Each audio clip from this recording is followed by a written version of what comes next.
और दो मेहमान हमारे साथ जुड़े हुए हैं। अरविंद सिंह तेजावत है विदेश मामलों के जानकार और विंग कैप्टन प्रफुल्ल बख्शी साहब हैं डिफेंस एक्सपर्ट के तौर पर। प्रफुल्ल जी, सबसे पहले मैं आपके पास आऊं, ये जो कुछ भी हो रहा है बांग्लादेश में, सीधे सीधे सरकार, सिस्टम, आर्मी, पुलिस सब की मिली भगत? Thank you very much.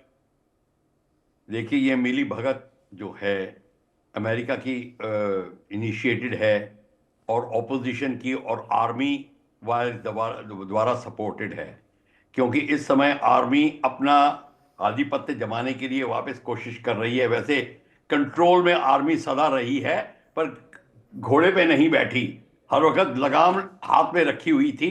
और जी। ये तरीका बड़ा अच्छा दिखाई देता है उनको कि आप रिस्पॉन्सिबिलिटी भी मत लीजिए और अथॉरिटी भी पूरी ले लीजिए।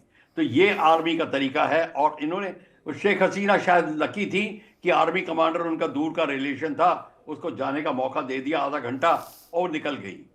बेसिकली ये जो एग्रेसिव एटीट्यूड है वो रेडिकल इस्लामिस्ट, अब उन्होंने जो ओरिजिनली पाकिस्तान को सपोर्ट करते थे और यहां तक कि वो खिलाफ थे कि पाकिस्तान की हुकूमत जाए, वो चाहते थे कि इस्लाम तभी तगड़ा रहेगा जब पाकिस्तानी वहां रहेंगे। हालांकि 30 लाख औरतों का रेप हुआ और उनकी नई नस्ल पैदा करी। और जनरल टिक्का खान ने और जनरल नियाजी ने यह कहा था मैं नस्ल बदल दूंगा, और उनकी बदली हुई नस्ल के जो बच्चे पैदा हुए हैं वो दिखाई दे रहे हैं, पर फिर भी वो उनको कोई असर नहीं पड़ रहा। तो उन्होंने कहा कि ये भारत को सपोर्ट करती है शेख हसीना, उसको निकाल दिया और शेख हसीना अब एग्जाइल में है। और ये अब यहाँ पे जो मारा मारी चल रही है, अब पता चलेगा कि कौन आके आगे बैठता है। आर्मी पूरा कंट्रोल रखेगी और आर्मी अपना चाहने वाला अपना जो सिलेक्टेड रिप्रेजेंटेटिव देगी। यूनुस को बहुत खतरा है और यूनुस को अभी पता नहीं कि वो क्या करे। और अमेरिका ने यूनुस को बचा दिया है, नोबेल प्राइज दिला के बैठा दिया है, वो सब कुछ किया, पर उसको बचा नहीं सकेंगे। तो यूनुस जो है किसी तरीके से नहीं, लेकिन अमेरिका में भी तो अब सत्ता परिवर्तन हो गया। जो बाइडेन प्रशासन की तरफ से जरूर मोहम्मद यूनुस को सपोर्ट था, लेकिन यहाँ डोनाल्ड ट्रंप क्या मोहम्मद यूनुस को सपोर्ट करेंगे?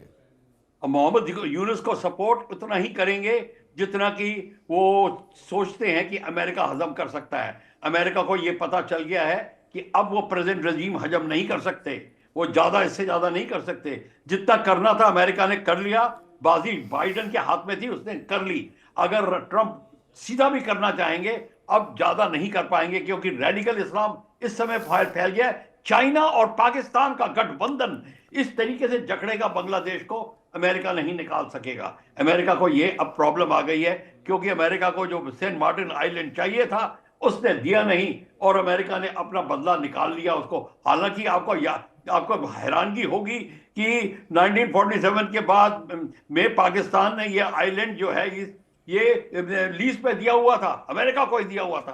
पर जी। इसके बावजूद अब जब अमेरिका ने अपना हक मांगा तो उनको नहीं मिला। तो ट्रंप चाहे जो भी कर लें, ट्रंप शेख हसीना को बचा सकेंगे, उसको शायद एग्जाइल में ले जाएं, उसको कुछ हेल्प करें, और ये लंबी लड़ाई चलेगी। पर शेख हसीना को वापस लाना इस समय बहुत मुश्किल हो जाएगा, until and unless America totally China को नेगेट कर दे और वो अपना मिलिट्री सप्लाई शुरू कर दे। चाइना की मिलिट्री सप्लाई इतनी ज्यादा है, बीओआर और जो बीआरआई जो प्रोजेक्ट्स चल रहे हैं, railway line, roads and ports, 2 ports पे कंट्रोल कर रहे हैं चाइनीज बांग्लादेश के। और जो कोको आइलैंड है, अमेरिका चाइना ने कहा है मैं तुम्हारे कंट्रोल में रखूंगा और खुद इस्तेमाल करूंगा। हालांकि म्यांमार का उसका कंट्रोल है। तो अब चाइना का पूरा आधिपत्य है श्रीलंका, म्यांमार, बांग्लादेश, पाकिस्तान, जी। मालदीव। चाइना इस बाजी को नहीं छोड़ेगा, चाहे अमेरिका जितना जोर लगा ले। लेकिन ये खतरा तो भारत के लिए है। अरविंद जी, सवाल बिल्कुल ये है है। कि शेख हसीना के खिलाफ आखिर इतनी नफरत, एक एक निशान मिटाने की कोशिश है, क्या इसलिए क्योंकि जो फरवरी प्लान था, आज से ही आंदोलन का ऐलान किया गया, शेख हसीना संबोधित करने वाली थी, तो ये डर है वहां कट्टरपंथियों को कि अवामी लीग फिर से ना उठ खड़ा हो जाए? सुमित साहब, बिल्कुल डर है उन कट्टर साथियों को। आवाज में दिक्कत आ रही है सर, तकनीकी दिक्कत आ रही है। मैं दोबारा आपके पास आऊंगा, मेरे सहयोगी जरूर से ठीक करेंगे। इस बीच प्रफुल्ल बख्शी साहब, यहाँ मैं समझना चाहूंगा कि भारत के लिहाज से एक बड़ी चिंता की बात है, अगर ये रेडिकल इस्लाम और जो भी कट्टरपंथी है, अगर इस तरह की अराजकता की स्थिति बांग्लादेश में लगातार बनी रहती है, तो ये चिंता तो भारत के लिए और बढ़ने वाली है और बढ़ी हुई।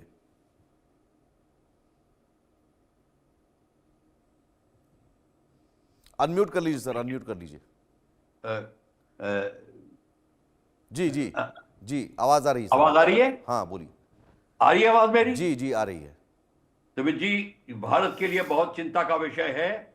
इस समय बांग्लादेश जो है वो इस स्थिति में है कि वो चाइना को भी और पाकिस्तान को भी तो साथ में रखा हुआ है, पर और जो जितना जो जो रोहिंग्याज हैं उनको जो डिफ्लेक्ट करके जो इंडिया में भेज रहा था उसको और वो तेज कर देगा।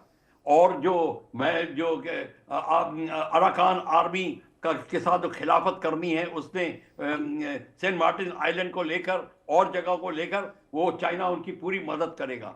और इस समय भारत ये सोच के ना बैठ जाए कि मैं किसी तरीके से उनको, जो प्रॉब्लम उन्होंने इग्नोर करी, हमने रोहिंग्या को इग्नोर किया, सख्त गलती करी और उस गलती का हम अब भुगतान कर रहे हैं। हर जगह रोहिंग्या पहुंचे हुए हैं, चाहे उत्तराखंड ले लीजिए, राजस्थान ले लीजिए, हर जगह पहुंचे हुए हैं अब, और उनके पास कार्ड भी है, आधार कार्ड भी, सब कुछ बन गया उनका। तो ये सारा का सारा जो प्रॉब्लम हमारी जो हमने इसको नजरअंदाज कर दिया, हमारे को बहुत महंगा पड़ेगा। अब हमारे को पूरी पॉलिसी चेंज करनी पड़ेगी। बिल्कुल, और ये पॉलिसी सख्त होनी चाहिए। मैं आता हूं आपके पास। इस बीच शेख हसीना ने पलटवार किया है यूनुस पर, और शेख हसीना ने क्या कहा? शेख हसीना ने साफ साफ कहा कि बुलडोजर से हमें नहीं मिटा पाओगे, इतिहास अपना बदला लेता है। और पूछा सवाल कि आखिर इतना अपमान क्यों? इतिहास को कभी मिटाया नहीं जा सकता। शेख मुजीबुर रहमान ने आज़ादी दिलाई बांग्लादेश को, इतिहास है, और बांग्लादेश के लोगों के लिए मैं न्याय चाहती हूं। शेख हसीना ने इस हमले के बाद बयान जारी किया है और कहा कि बुलडोजर से नहीं मिटा पाओगे।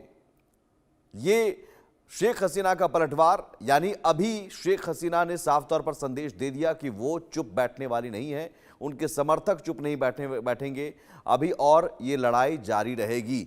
ऐसे में आगे क्या हो सकता है, अरविंद जी? बिल्कुल सर, सॉरी, एक्चुअली आपकी आवाज क्लियर नहीं आ पा रही है। मैं दोबारा आपके पास आऊंगा, लेकिन उससे पहले एक बड़ी खबर इस बीच ब्रेकिंग न्यूज। यूनुस की हरकत पर शेख हसीना भड़क गई। पाक सेना ने भी हमारे घर को नहीं छुआ। धर्मंडी 32 आवाज संस्थापक राष्ट्रपिता की निशानी है। इसी आवाज से आजादी का बिगुल बजा था। पाक सेना ने इसी घर से गिरफ्तार किया था, लेकिन तब पाक सेना ने भी इस घर को गिराया नहीं था, ना ही आग लगाई थी। और ये समझिए कि जो अब नफरत कितनी है, इसी आवाज से, जहां से बांग्लादेश की आजादी का बिगुल बजा था, शेख मुजीबुर रहमान ने बिगुल बजाया था, उसी आवाज को गिरा दिया गया, जो पैतृक आवाज है। और यूनुस की हरकत पर शेख हसीना भड़क गई हैं और यहां तक कह दिया कि पाक सेना, जिसने कत्लेआम मचाया था बांग्लादेश में उस वक्त ऑपरेशन सर्चलाइट के तहत, लाखों बांग्लादेश के नागरिकों को मार गिराया था, मार दिया था, कत्ल किया था, महिलाओं के साथ रेप किया था, उस पाक सेना ने भी शेख मुजीबुर रहमान के घर को गिराया नहीं, भले ही वहीं से गिरफ्तारी हुई, न ही आग लगाई। लेकिन सवाल यह है कि इतनी नफरत क्यों, इतना अपमान क्यों? ये बड़ा सवाल शेख हसीना ने पूछा है मोहम्मद यूनुस से। लेकिन इसके आगे क्या प्रफुल्ल बख्शी साहब, इसके आगे क्या? क्या आवामी लीग के कार्यकर्ता अब प्रोटेस्ट ड्रॉप कर देंगे, ये प्रोटेस्ट जारी रखेंगे जो उनका फरवरी का प्लान है? देखिए, ये जो आप प्रोटेस्ट की बात कर रहे हो, क्या कर लेंगे प्रोटेस्ट करके? किसके आगे प्रोटेस्ट करेंगे? उसको सुनने वाला कौन है? ये जो है प्रोटेस्टिंग वहीं चलती है जहां पे डेमोक्रेटिक मशीनरी होती है और कोई सुनने वाला हो। अब यहां ताकत चलेगी, यहां बंदूक की गोली की ताकत अब काम आएगी। उनको कोई नहीं, अगर अवामी लीग कहती है कि वो धरना धर के बैठ जाएंगे और वो खाना नहीं खाएंगे और इत्यादि करेंगे, तो वो बिल्कुल उनको कोई भूल जाए, उनको कोई नहीं सुनेगा। और इस समय अगर चाइना और पाकिस्तान का पूरा सपोर्ट है तो इस समय मैं आपको बता दूं, कोई कंट्री चाहे अमेरिका भी हो अब नहीं कुछ बांग्लादेश को कर सकती, क्योंकि एक समय था कि कुछ कुछ कुछ कर सकती थी अमेरिका, पर उन्होंने अपने हाथ से ये बात जाने दी। हर बार उनकी किसी की नहीं चल सकती, जैसे मैं बता दूं। हालांकि ट्रंप चाहेंगे कि थोड़ी शांति आए इस जगह पे, अगर वो चाहें, उसमें भी मुझे शक है। अगर वो चाहेंगे कि शांति आए तो वो कुछ प्रयत्न करेंगे, पर जब तक जो इस्लामिक तबके के ऑर्गेनाइजेशन हैं मिडिल ईस्ट में, वो जब तक पैसा दे रहे हैं, आईएसआईएस पैसा दे रही है, पाकिस्तान अपनी टेक्नोलॉजी पूरी देने की बात कर रहा है, चाइना उनको पूरा सपोर्ट दे रहा है, आप मान के चलिए इस समय अवामी लीग की कोई भी नहीं सुनेगा।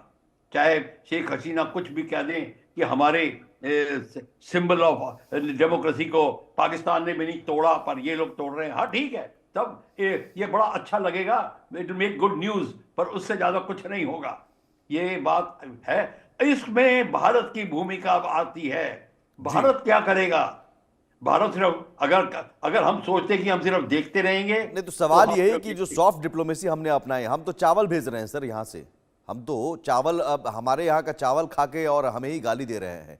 वो कह रहे हैं, यहाँ तक कि शोएब चौधरी सुबह में जुड़े थे, बांग्लादेश के पत्रकार हैं, वो कह रहे हैं कि वहाँ पर खुलेआम अब ये कहा जा रहा है इसी तोड़फोड़ के बाद कि हम इंडियन हाई कमीशन पर भी अटैक करेंगे अगर शेख हसीना का प्रत्यर्पण नहीं किया गया तो। That will be a symbol of, that is a sign of war।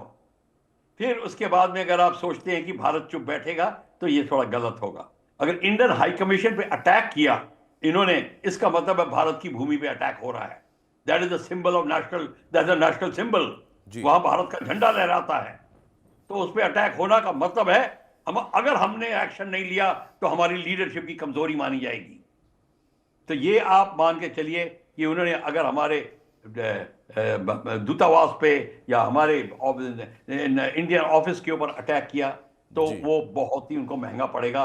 उसके लिए और ऐसे में जरूरी है कि भारत की तरफ से अब सख्ती दिखानी होगी।